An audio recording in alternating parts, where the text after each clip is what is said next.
Hello guys, good evening. मैं दीपक sir आप सभी लोगों का अपने यूट्यूब चैनल सार्थक study centre the change of learning में स्वागत करता हूं। दोस्तों, आज ये स्पोकन की सेकंड लाइव क्लास है। आज मैं आप लोगों को टॉपिक देता हूं। मैंने जैसा कि आप लोगों को बताया था कि आज हमारा टॉपिक क्या होगा, हाउ टू इंट्रोड्यूस योरसेल्फ। दोस्तों, आप जानते हैं कि किसी भी व्यक्ति के सामने या किसी भी दोस्त के सामने अपने आप को प्रेजेंट करना और स्वयं को इंट्रोड्यूस करना बड़ा टफ होता है, क्योंकि ये तरीका सभी लोगों के पास नहीं होता है। तो आपको दूसरों के सामने कैसे प्रेजेंट करना है, वहाँ पर कैसे इंट्रोड्यूस करना है, ये चीज़ आज मैं आप लोगों को क्या करने वाला हूँ, सिखाने वाला हूँ।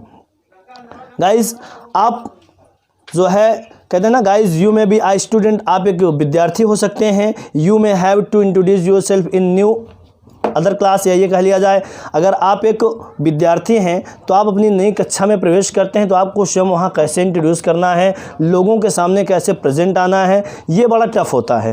तो यही चीज़ मैं आप लोगों को क्या करने वाला हूँ, सिखाने वाला हूँ। और आपको अपना क्लास में जब परिचय देना पड़ सकता है तो आप क्लास में किस तरह परिचय देंगे। यदि आप किसी ऑफिस में कार्य के लिए गए हैं, कुछ काम के लिए, किसी जॉब के लिए, इंटरव्यू के लिए, तमाम प्रकार के लिए यदि कहीं भी आप जाते हैं और आपको क्या करना हुआ, इंट्रोड्यूस करना हुआ, तो आप किस तरह अपने आप को वहाँ इंट्रोड्यूस करते हैं, यही आज हम क्या करने वाले हैं, सीखने वाले हैं। तो फटाफट आप सबको एक टास्क देता हूँ। आपका टास्क सिर्फ इतना है कि अभी तक जितने लोग लाइव आए हैं, आप सब लोग अपने अपने मित्रों को क्या करें, इस क्लास को शेयर करें। और जिन्होंने अभी तक चैनल को सब्सक्राइब नहीं किया है वो चैनल को सब्सक्राइब कर लें, ताकि नोटिफिकेशंस के ज़रिए आपको प्रत्येक वीडियो मिल जाया करें। तो गाइस, कहा जाता है जो इंट्रोडक्शन देने का कार्य होता है, यदि आपने इंट्रोडक्शन ढंग से दे दिया तो शायद है कि आप जो है सारे कार्य आप सारे कार्यों में क्या हो जाएंगे, सफल हो जाएंगे। जैसा कहा जाता है कि well begin be half done. कहने का मतलब होता है कि अच्छी शुरुआत का मतलब होता है आधा काम हो गया। क्या कहते हैं, इसीलिए बोला गया है कि जो है क्योटो बोला जाता है कि well begin is half done. मतलब इसका होता है कि अच्छी शुरुआत का मतलब है आधा काम हो गया। यदि आपने अच्छे से परिचय दे दिया, स्वयं को अच्छे से दर्शा दिया, तो वही आपके लिए क्या हो जाएगा, बेहतर साबित हो जाएगा। क्योंकि कहते हैं ना कि यदि आप जो है स्वयं को अच्छी तरह से जो है किसी के सामने प्रेजेंट कर देंगे, प्रेजेंटेशन अपना दे देंगे, तो जिस तरह आप परिचय देते हैं उससे यह जाहिर होता है कि आप दूसरों के मन में किस तरह का छाप छोड़ जाते हैं। जैसे कहते हैं ना कि what perception people are gonna have about you. मतलब होता है कि यदि आप दूसरों के सामने अपने आप को प्रेजेंट कर देंगे तो सामने वाले के ऊपर आप क्या परसेप्शन छोड़ते हैं, क्या छाप छोड़ते हैं, यही चीज़ क्या होता है, बेहद इंपॉर्टेंट होता है। तो गाइस, हम वेस्ट न करते हुए टाइम को आज अपनी क्लास में आते हैं। तो सबसे पहले जो वर्ड होता है वो ग्रीट करने का होता है। क्या होता है, ग्रीट करने का होता है। ग्रीट करने का प्यारे बच्चों मतलब होता है अभिवादन करना। क्या होता है, अभिवादन करना। देखिए बच्चों, ग्रीट करना यानी कि इसका मतलब होता है अभिवादन करना। आप अपने आप को दूसरों के लिए किस तरह का व्यवहार देते हैं, क्योंकि वही व्यवहार इंसान को क्या बनाता है, परिपूर्ण बनाता है, अच्छा बनाता है। तो देखते हैं कि जब आप किसी से मिलते हैं तो हिंदी में आप बोलते हैं नमस्ते, नमस्कार, सत श्री अकाल, प्रणाम। ये तमाम प्रकार के शब्द क्या करते हैं, यूज़ करते हैं। क्या यूज़ करते हैं, नमस्कार, नमस्ते या प्रणाम, ये तमाम प्रकार के शब्दों को आप यूज़ करते हैं। बट इंग्लिश में क्या होता है, जब आप इंग्लिश में किसी से मिलते हैं तो आप क्या बोलते हैं बच्चों, आप बोलते हैं गुड मॉर्निंग। क्या बोलते हैं, आप बोलते हैं good morning, good afternoon, good evening. ध्यान से देखें, आप जब किसी से मिलते हैं तो आप क्या बोलते हैं, गुड मॉर्निंग, गुड आफ्टरनून या गुड इवनिंग। फिर से देख लीजिए, गुड मॉर्निंग, गुड आफ्टरनून या गुड इवनिंग। तो प्यारे बच्चों, आपको गुड मॉर्निंग कब से कब तक बोलना है, गुड आफ्टरनून कब से कब तक बोलना है, और गुड इवनिंग कब से कब तक बोलना है। तो ध्यान समझिए, गुड मॉर्निंग बच्चों आप बोलेंगे 12 बजे तक। सुबह 12 बजे तक आप क्या बोल सकते हैं, गुड मॉर्निंग बोल सकते हैं। सुबह 12 बजे तक आप क्या बोल सकते हैं, गुड मॉर्निंग बोल सकते हैं। और 12 बजे से लेके 5 बजे का समय, 12 से 5 बजे तक का जो समय होता है वो क्या होता है, गुड आफ्टरनून का होता है। किसका होता है, गुड आफ्टरनून का समय होता है। लेकिन 5 बजे के बाद का जो समय होता है वो किसका होता है बच्चों, जब तक कि आप सोने के लिए ना जाएं तब तक सिर्फ गुड इवनिंग होता है। क्या होता है, तब तक सिर्फ क्या होता है, गुड इवनिंग होता है। एक्चुअली आप देखे होंगे कभी कभी यदि आप घर पे बैठे हैं, किसी का फ़ोन कॉल आ जाता है, 7 बजे ही कॉल आ जाए, थोड़ा अंधेरा हो गया, तो किसी भी व्यक्ति का कॉल आया, वो फ़ोन को रिसीव किया, वो क्या बोलता है, गुड नाइट। क्या बोलता है, गुड नाइट। लेकिन एक्चुअल में आपको गुड नाइट बोलना कब है ये भी आपको पता तो होना चाहिए ना। अब ये नहीं कि आपने फ़ोन आपके पास आया तो किसी भी टाइम फ़ोन आया, बस थोड़ा अंधेरा आपको दिखाई दिया आपकी आंखों के सामने, आपने तुरंत क्या शुरू कर दिया, गुड नाइट शुरू कर दिया। गुड नाइट प्यारे बच्चों, गुड नाइट बोलने का भी तरीका होता है। हमने कहा ना कि यही अभिवादन करने का जो शब्द होता है वही आपका सबसे बड़ा जो है मित्र होता है, वही आपके लिए बहुत ही यूज़फुल होता है। तो आप इसको ध्यान से समझें कि सुबह 12 बजे तक क्या बोलना है, गुड मॉर्निंग, 12 से 5 तक बोलना है गुड आफ्टरनून, और गुड इवनिंग का बोलना है बच्चों 5 बजे के बाद का समय है। और जब तक कि आप सोने के लिए ना जाएं या ऐसे किसी व्यक्ति से मिले हों जिससे आप अलग होते हुए उस दौरान या उस समय उस पल दोबारा आपकी मुलाकात ना हो एक दिन के लिए, तो आप क्या करते हैं, गुड नाइट का यूज़ कर सकते हैं। बात समझ आया? तो आगे देखते हैं। सबसे पहला हुआ अभिवादन करने का शब्द जो आपको ये सिखाया गया। और good morning, good evening, good night ये किस तरह से बोलना है ये मैंने आपको पहले वीडियो में बताया था। और किससे किस तरह से बोलना है, अपने से छोटों से कैसे बोलना है, अपने से बड़ों से कैसे बोलना है, ये चीज़ें मैं आपको सिखा चुका था। आगे देखते हैं। आपने देखा होगा कि जैसे अभी ये तो मान लीजिए गुड मॉर्निंग, गुड आफ्टरनून, ये तमाम प्रकार के जो शब्द बताए गए ये कब से कब तक के समय हुए। लेकिन कभी कभी क्या होता है, लोग यूज़ करते हैं हाय। क्या यूज़ करते हैं, हाय यूज़ करते हैं, हेलो यूज़ करते हैं, हे यूज़ करते हैं। क्या यूज़ करते हैं, हाय यूज़ करते हैं, हेलो यूज़ करते हैं, हे यूज़ करते हैं, व्हाट्सअप यूज़ करते हैं। क्या यूज़ करते हैं, व्हाट्सअप, कहते हैं ना व्हाट्सअप गाइस। तो ये तमाम प्रकार की चीज़ें यूज़ करते हैं। तो बच्चों क्या आप किसी अनजान व्यक्ति से पहली बार मिलेंगे उसे हाय बोलेंगे, हेलो बोलेंगे, हे बोलेंगे, व्हाट्सअप बोलेंगे? अगर ऐसा आप बोलेंगे तो ये गलत हो जाएगा। ये क्या हो जाएगा, ये गलत हो जाएगा। तो आपको ये चीज़ें नहीं यूज़ करनी है। आप ये चीज़ें उसी व्यक्ति के लिए यूज़ कर सकते हैं जिससे आपकी पहले से मित्रता हो या आपके बारे में वो पहले से जानता हो, क्योंकि इसे कहा जाता है इनफॉर्मल। क्या कहा जाता है, इनफॉर्मल, जिसको कहते हैं अनौपचारिक तरीका। क्या कहते हैं, अनौपचारिक तरीका। तो आपको फॉर्मल यूज़ करना है कि इनफॉर्मल यूज़ करना है? आपको फॉर्मल यूज़ करना है। क्या यूज़ करना है, फॉर्मल यूज़ करना है। तो जब आप फॉर्मल तरीका यूज़ करेंगे तो मैं आपको बताता हूँ कि वो फॉर्मल तरीका कैसे होता है। वो फॉर्मल तरीका हमने अभी आपको बताया, good morning, good afternoon, good evening. बाकी आगे का जिस तरह का व्यक्ति हो, सर, मैडम या घर के कोई कलीग्स जो भी हो, आप उनके लिए ये शब्द यूज़ कर सकते हैं। बात समझ आया आपको? चलिए आगे देखते हैं। अब बात करते हैं नेम की। दूसरा टॉपिक क्या होता है, नेम का होता है। ये तो अभिवादन करने का शब्द था। अब आप दूसरे में देखेंगे नाम, कि आपको किस तरीके से क्या करना है, नाम अपना बताना है, अपना परिचय देना है। तो देखिए, नाम को बताने के लिए भी कई तरीके से यूज़ करते हैं लोग। जैसे कहा जाता है दिस इज़, आई एम। क्या यूज़ करते हैं, this is, I am, my self. क्या यूज़ करते हैं, माई सेल्फ। या यूज़ कर सकते हैं माई नेम इज़। ध्यान से देखिए प्यारे बच्चों, आप क्या यूज़ करते हैं, दिस इज़, तो आप इसके आगे अपना नाम जोड़ सकते हैं। जैसे मैं कहूँ मैं दीपक हूँ तो मैं बोल सकता हूँ दिस इज़ दीपक। क्या बोल सकता हूँ, दिस इज़ दीपक, या आई एम दीपक। लेकिन बच्चों, यदि आपने माई सेल्फ दीपक कह दिया तो ये क्या हो जाएगा, ये तरीका बिल्कुल गलत माना जाएगा। क्योंकि इंट्रोड्यूस करते समय कभी भी माई सेल्फ यानी कि इस पॉजेसिव का प्रयोग सब्जेक्ट के रूप में नहीं करते हैं, और ना तो इनके बाद कभी भी डायरेक्ट नाउन आता है, इसलिए क्या माने जाते हैं, गलत माने जाते हैं। तो आपका जो इंट्रोडक्शन करने का सबसे अच्छा तरीका है, अपना परिचय देने का, अपना नाम बताने का जो सबसे अच्छा तरीका होता है, वो आप क्या यूज़ कर सकते हैं, माई नेम। उसके बाद ये बेस्ट तरीका होता है, my name is Deepak Kumar. तो ये क्या हो सकता है, ये बेस्ट तरीका होता है। हालांकि आप इन दोनों को भी दे सकते हैं, लेकिन ये तीसरा आप बिल्कुल भी यूज़ नहीं कर सकते हैं। याद रखिएगा इस बात को। समझ में आया इतना? आगे देखते हैं।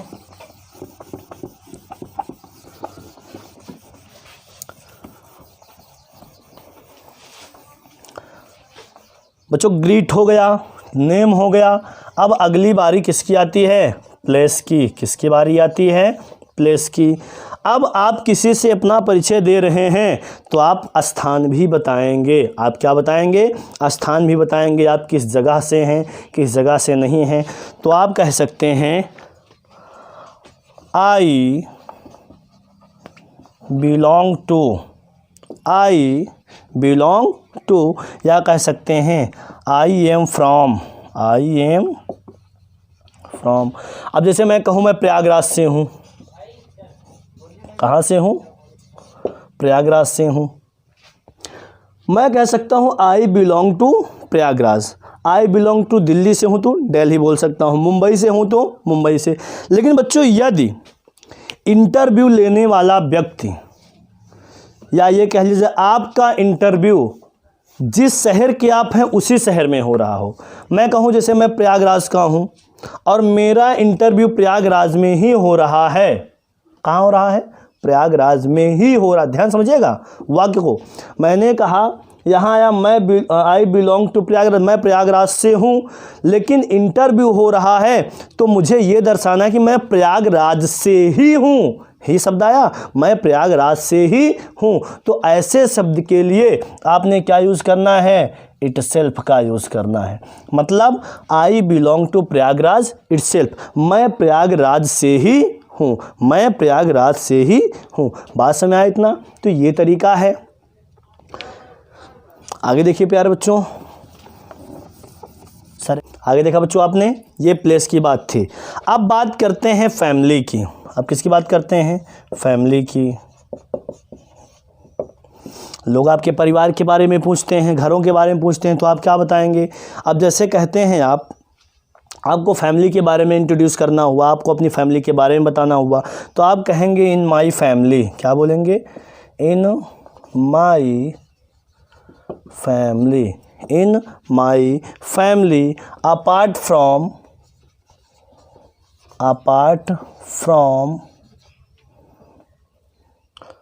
अब देखिए जब क्या है, मान लीजिए आपके घर में आपके मम्मी पापा के अतिरिक्त कुछ लोग हों। जैसे आप फैमिली में हैं और आपके अतिरिक्त कौन है, आपके परिवार में आपके छोटे भाई हैं या छोटी बहन हो गई, तो आपके मम्मी पापा के अलावा यदि आपके परिवार में कोई व्यक्ति है तो आप कह सकते हैं in my family apart from my parents, यानी मेरे माता पिता के अलावा, मेरे माता पिता के अलावा। जैसे आप कह दें आपके घर में कोई आपका बड़ा भाई है या एक बड़ा भाई है, एक छोटी बहन है, तो आप क्या बोलेंगे, I have an elder brother, और छोटी बहन उसी में एक है तो आप कह सकते हैं and a younger sister, a younger sister. लेकिन आप देखें यदि दो भाई दो बहन हैं तो आप क्या कह सकते हैं, I have two elder brothers and two younger sister. तो आप इस तरह से शब्द जोड़ सकते हैं। लेकिन प्यारे बच्चों यदि आपके परिवार में आपके मम्मी पापा के अलावा भी कोई है, जैसे आप कहते हैं दादाजी और दादी जी, तो आप वहाँ क्या करेंगे, वहाँ आप करेंगे in my family apart from parents and my grandfather या माई ग्रैंड मदर, या ये कह सकते हैं एंड ग्रैंड पेरेंट्स। क्या बोल सकते हैं, एंड ग्रैंड पेरेंट, तब भी आप इन शब्द का यूज़ कर सकते हैं। बात समझ में आया इतना, देखते चलें।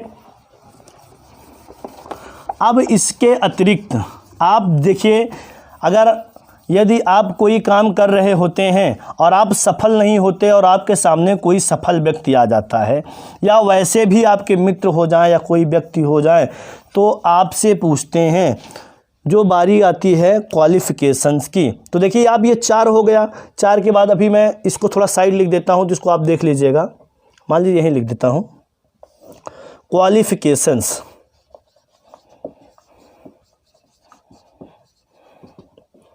क्वालिफ़िकेशन के बारे में, किसके बारे में लिखता हूँ? क्वालिफ़िकेशन के बारे में। लोग आपसे पूछते हैं कि आप क्या कर रहे हैं। क्या पूछते हैं? आजकल आप क्या कर रहे हैं? आजकल दिखाई नहीं देते, आप हैं कहाँ, क्या कर रहे हैं? तो आप बोलते हैं आई एम इन क्लास 12। लेकिन कुछ लोग क्या करते हैं, इसी के बाद 12 लगाते हैं। तो बच्चों ये गलत हो जाएगा, आपको सिर्फ यहाँ 12 बोलना है बस, आई एम इन क्लास 12। या जैसे ये तो किसी भी फाउंडेशन बैच के बच्चे के लिए है, 1 में है, 2 में है, 3 में है, 4 में है, 5 में है, 6 में है, तो वो क्या बोलेगा? 6, 5, 4, 3, 11, 12। लेकिन उसके बाद TH यानी कि था शब्द नहीं लगाएगा, 12th नहीं लगाएगा, 11th नहीं लगाएगा, 10th नहीं लगाएगा। ध्यान दीजिएगा इस चीज़ को। बात समझ आया? या आप 12th कंप्लीट कर चुके हैं, आफ्टर 12th कंप्लीटेड। यदि आप 12th कंप्लीट कर चुके हैं, उसके बाद आपको अपना इंट्रोडक्शन देना हुआ, तो आप कहते हैं, मान लीजिए आप कोई स्नातक की परीक्षा की तैयारी कर रहे हैं, अर्थात आप BA कर रहे हैं, BSc कर रहे हैं, तो आप बोल सकते हैं आई एम आ ग्रेजुएट। क्या बोलेंगे? I am a graduate. या इससे भी हाई क्वालिफिकेशन है तो पोस्ट ग्रेजुएट। क्या बोलेंगे? I am a graduate, I am a post graduate. बात में आया? या ये कह सकते हैं, यदि आप किसी अन्य चीज़ों की तैयारी कर रहे हैं, जैसे कहा जाए I am in, I am, या ऐसा आई एम बीटेक। क्या कहा जाए?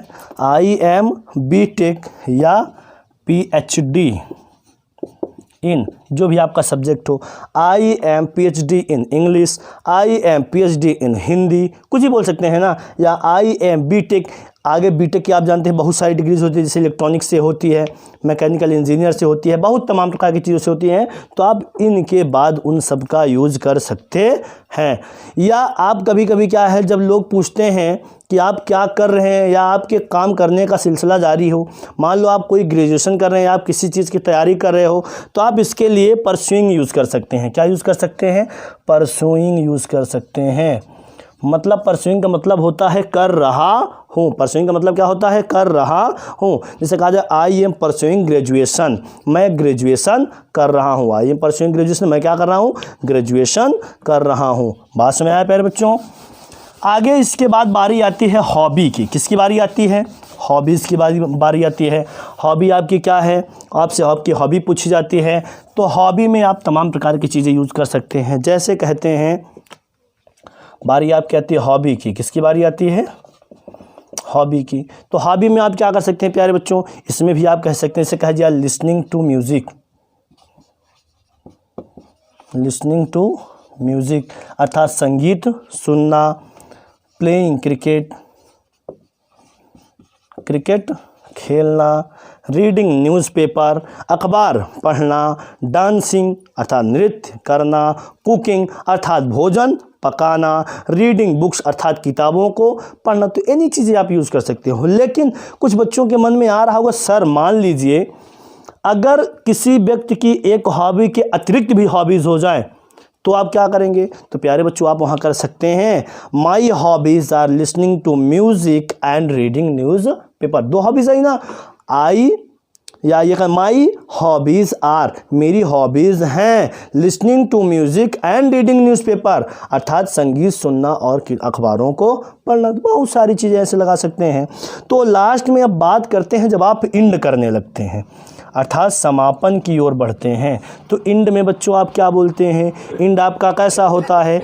तो आप अपने बारे में जब ये सारी चीज़ें बता देते हैं, तो आप कहते हैं that's all, that's all about me, अर्थात ये सब मेरे बारे में है। फिर लास्ट में आप बोल देते हैं थैंक यू। क्या बोल देते हैं?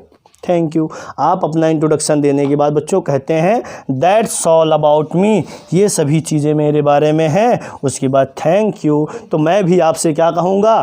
Thank you. मिलते हैं कल। धन्यवाद।